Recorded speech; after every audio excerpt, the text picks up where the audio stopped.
Hey all, welcome to ShareTreck. This is Raj here. Friends, I am a retail investor and I don't claim to be an expert at stocks, but the idea is to create a community of retail investors who share market intelligence and ideas so that we can jointly try to make better decisions.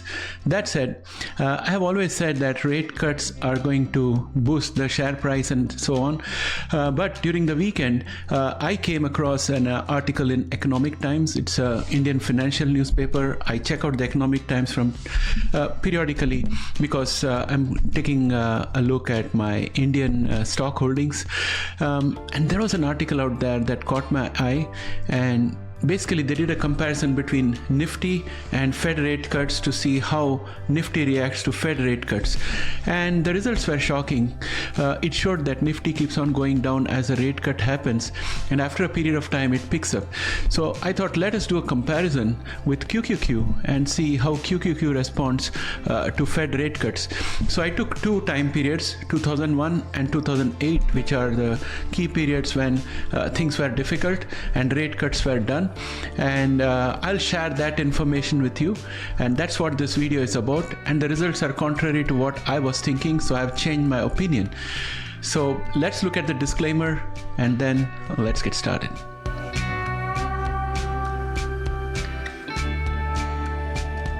For those who are interested in finding the interest rate, historical interest rate from the Federal Reserve, you can go to Fred, and there is this page where it shows you all the rate cuts, etc. And the area that I was interested in, the period of time I was interested in, was from January 2001 onwards, right up to December 2001, where the rate was 1.82%. They needed to cut a little more, and it took quite a while since the cuts started.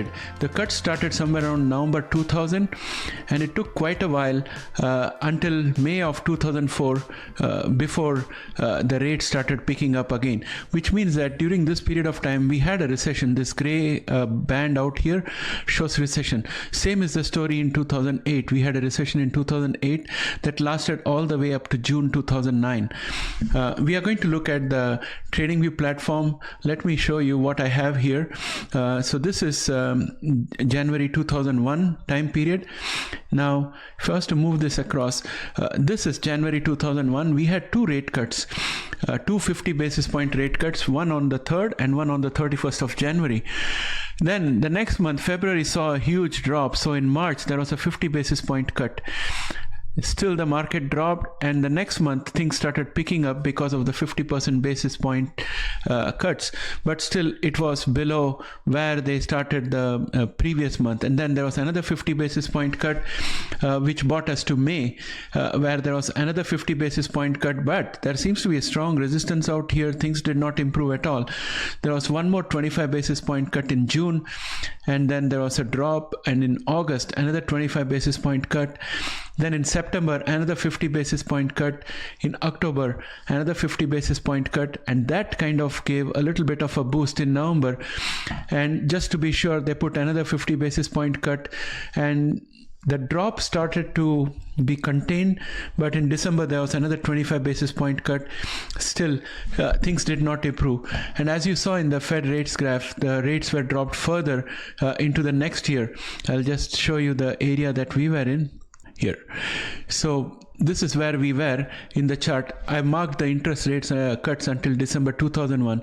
Subsequent to that, in October, the rate was dropped by 10 basis points, and then further in December 2002, and so on until 2003, where the effective rate was 1.03. And we can see the market dropping, and it took a little while, and actually the market started picking up only around 1st of October onwards, and then there was a steady pickup, and it took a little while to improve.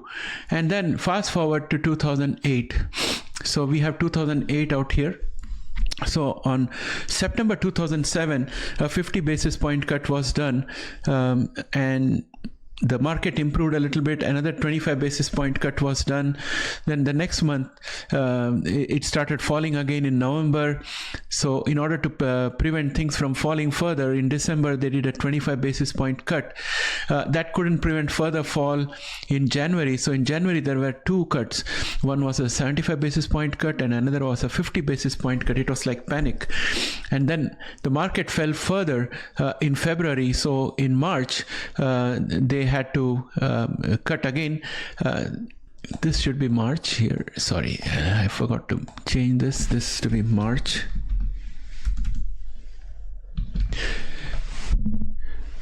So in March, they cut 75 basis point again, and in April, they cut another 25 basis point, which saw a little bit of a boost, but then eventually it petered out. So basically what I'm getting at is that rate cuts do not indicate that the stock market will go up. And I think that one of the reasons could be that there is the real economy and then there is Wall Street. Okay, so share performance is dependent on earnings expectations, and the interest rate cut is coming up basically because the economy is struggling, consumers do not have enough money, the employment rate is falling. So which means that the purchasing power of the individuals or consumers is dropping. And if purchasing power of individuals drops, then basically they would be unable to buy much more. Now let us think through this rate cuts. So when you have the rate cuts from Federal Reserve, what basically happens is that it impacts the interest rate on credit cards, auto loans. It also impacts the interest rate on mortgages, especially for the variable ones.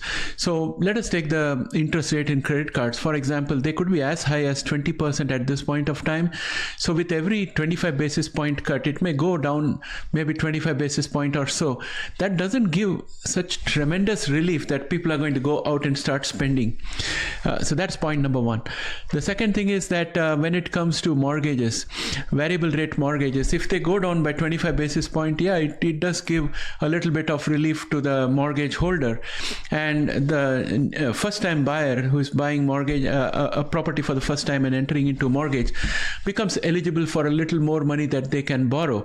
That's about it. So every 25 basis point cut is not going to be earth shattering or anything, but it's a little bit of a relief. And I think that based on that, probably the stock market will be looking at the earnings potentials of various companies.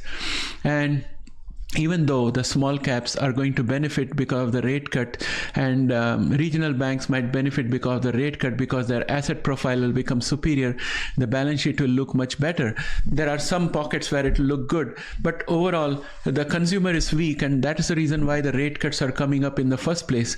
And therefore the forward earnings are going to look weaker, even though companies have predicted higher earnings. So many people, rational investors in the market, might think that the Federal Reserve is starting to cut rates, and it's going to keep on cutting rates until it's confident that the consumer has got adequate confidence, the entrepreneurs have got enough confidence in the market that they're investing money and creating new jobs.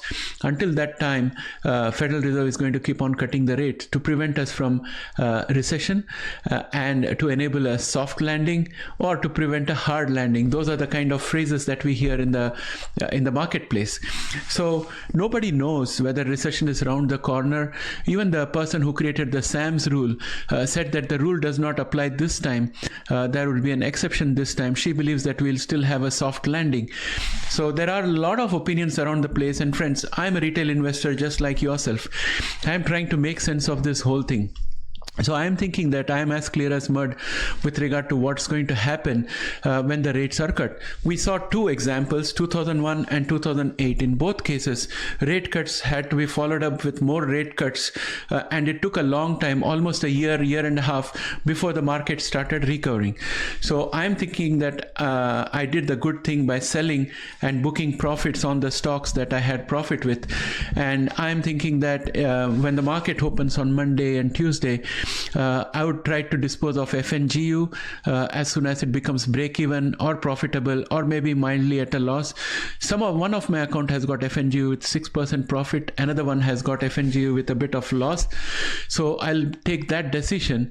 And when not clear, it's better not to take any action. So after that, I'm not going to buy or sell anything. I'm just going to wait in the sidelines and watch what is happening. So if history is any guide, then I think that as happened in 2001 and in 2008, when the rate cut starts, I think the market should start falling. Stock market should start falling, because most rational investors might think that the Fed will not cut rates unless it feels that we are heading towards a recession or a hard landing in the economy.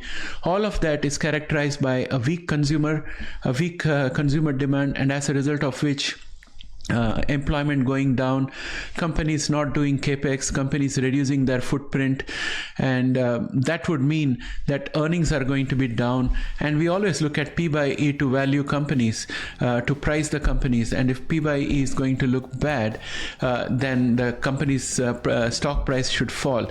That's the logic, I think, which will be operational. But since I can't be 100% sure, I'm just going to stand on the sidelines, do nothing. That's my plan. Friends, you please let me know what you think about this segment. Do you think I'm on the right track? What is your thought process? Do you think rate cuts are going to boost the market? Because so far we have seen everything to the contrary. The market is just going up. Rate cuts are just a few working days away or a few trading days away. So I look forward to your feedback. I always value your opinion, so please put that in the comment section, and we'll take it from there. Thanks and have a great day. Have a wonderful weekend. Bye for now.